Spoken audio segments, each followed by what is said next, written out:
Were you born in Michigan, or were you born in Cuba or Mexico? I was actually born in Pennsylvania, man, on Old Dauphin County. Okay, so now you gotta Yes, sir. now you gotta explain this to me seriously. Your father was born in Cuba, correct? Yes, sir. Yes, sir. How the My mom was born in Michoacan, out of how the, Mexico. how the hell did this guy and this Mexican-born woman meet up in in Pennsylvania? Man, in the beautiful, beautiful promised lands of America, baby. They created this monster, man. I have no idea how. They brought it together. I believe out in Florida was the beginning of all this, if I remember correctly. Okay. And then from there was work out there in Pennsylvania, man. And then from Pennsylvania, there was work in Michigan. And then from there, it was history. We ended up taking our own business out there in Michigan, man. Born and raised, or raised, I would say, out there. And that's where the Mohawk was born and raised out there, baby. And we became that beacon of hope for the people. What? So they met in South Florida and just in Florida? I believe it was Homestead. Homestead. Oh my goodness. Yes, sir. Yes, sir. All right. So he was like the normal Cuban who ended up in Miami. Then okay. All right. So, Yes, sir. because my father was born in Cuba, and you know I live in South. I grew up in Miami. I live in Broward County now in Pompano. Nice, nice. From the Hard Rock. But so yeah, now it's just so interesting when you hear Cuban ends up in Michigan. You're like, how the hell did that happen?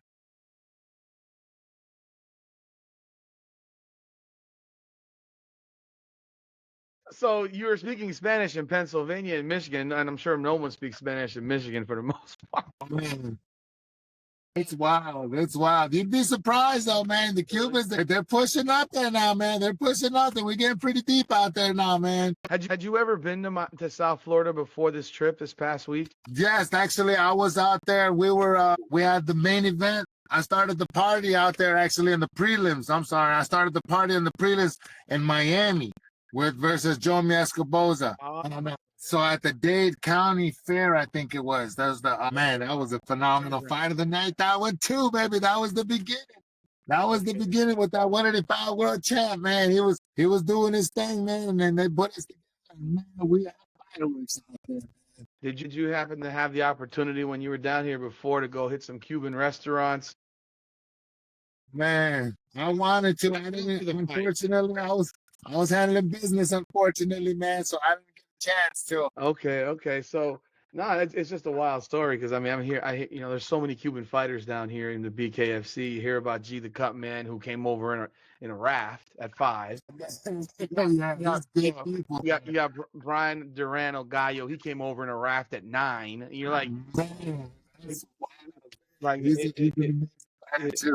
it's so crazy. You know, when you talk to your dad about the experience, how did your father come over from Cuba? When did he come over from Cuba? He came on the raft too, baby. He was out there on the banana boat, baby. He came through on the banana boat. I heard some stories about him, man. It was